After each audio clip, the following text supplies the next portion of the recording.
Teaching is an endlessly creative profession, because when you're in the classroom, you really can do things any way that you want. And so I like to think that once I have a good grasp of here's where my students' strong points are, here are the parts of mathematics that they enjoy, I can take those, I can accentuate them, and the parts that they struggle with, once I know what they are, I can make sure I'm providing additional support underneath those areas. So as a perfect example, algebra is a struggling point for a lot of Year 7 and 8 students. They first encounter it, and then they either get it really quickly, oh, this is just like patterns that I've looked at before, or they learn it as a set of rules that are sort of arbitrary and they don't really understand why, but if you do this with the brackets, you multiply both things, then you get the right answer at the end.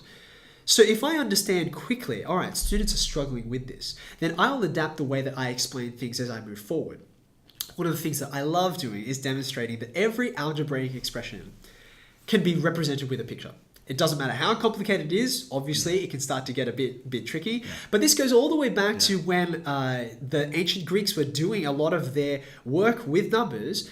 They wouldn't have said algebra the way that we do, but they were constructing things. They were trying to construct, irrational numbers and solutions to polynomials. They would do that all with geometry. And that's why, to this day, a pair of compasses and a straight edge are a necessary set of tools in every mathematics student's repertoire.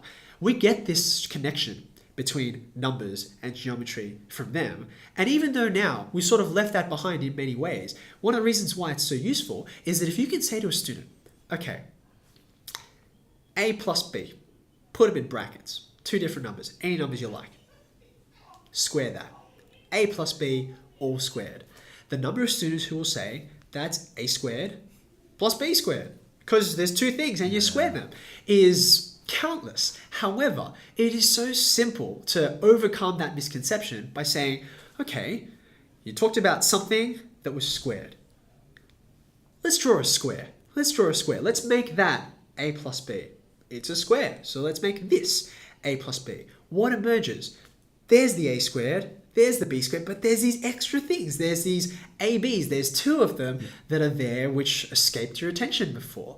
Drawing a picture often helps students. For others who don't need that, they just want to get straight into the algebra. They want to go straight to the symbols. They don't want to have pictures in their way. So if I can identify, all right, here's a weak point. Here's something where you need additional support, where I want to give you another analogy, another metaphor, another perspective or entry point into this topic. That's where me knowing my students' strong points and weak points is really valuable.